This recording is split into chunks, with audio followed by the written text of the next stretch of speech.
Islam portrays Jesus as a horrible, incompetent failure. And once again, every Muslim, no, that's not. We honor Jesus. We show Jesus respect and reverence. No, you don't. No, you don't. And I'm not just talking about you denying his deity. That's not even what I'm referring to now. Of course, you deny his deity.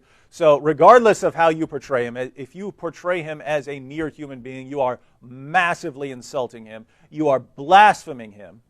And you ultimately have to stand before him, according to his words, not according to ours. Jesus said he is the final judge. Amen. So I'm not even talking about that. I'm talking about your real picture of Jesus. You claim to have this respect for Jesus. You claim to have this special reverence for Jesus as one of God's greatest prophets. And yet, when you dig a little deeper, you find that Islam massively insults him, not just by denying his deity, but by portraying him as a miserable failure. So let me ask you, Muslims, since you believe that Jesus is this highly exalted figure in Islam, what did Jesus ultimately accomplish according to Islam? Yeah, what did he? Exactly. Nothing. What did he do? Tell me something he did that lasted, that he got done, that made the world a better place. You see, when you think that Jesus is exalted, you're thinking, oh, he was born of a virgin. That's a great sign. Oh, he spoke shortly after birth.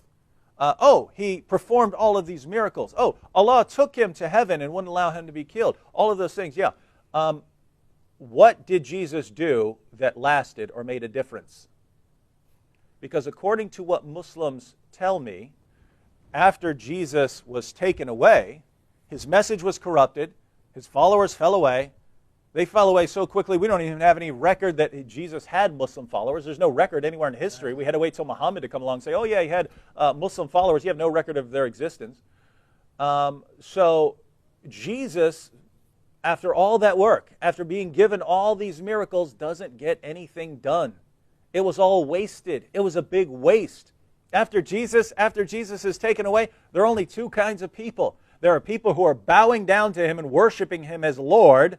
They're going to hell for shirk, according to Islam. And there are people who rejected him. They're going to hell, according to Islam, for rejecting one of God's prophets. So at the end of all of Jesus' work, everyone's going to hell. That's one of God's greatest messengers, a guy who doesn't do anything. He chose his followers. They all got corrupted somehow. He didn't do anything that lasted. After all of that, after the most miraculous life ever, nothing lasted. And you're telling me you respect Jesus when that's how you portray him, as this incompetent guy who spends all these years doing this and just doesn't get the job done. And so that's why we need Muhammad, because he comes along later and he gets the job done, right? He gets things done. Jesus couldn't make it work. You see, you don't think about these things. You don't look, you just believe what you hear, and oh, we respect Jesus, and you never think about the actual implications of what you believe. But here, as we've seen over and over again over this 5-part series, Islam sounds good in certain ways on the surface, but every time you dig a little deeper, you find either falsehood or you find blasphemy, insults against the one true God.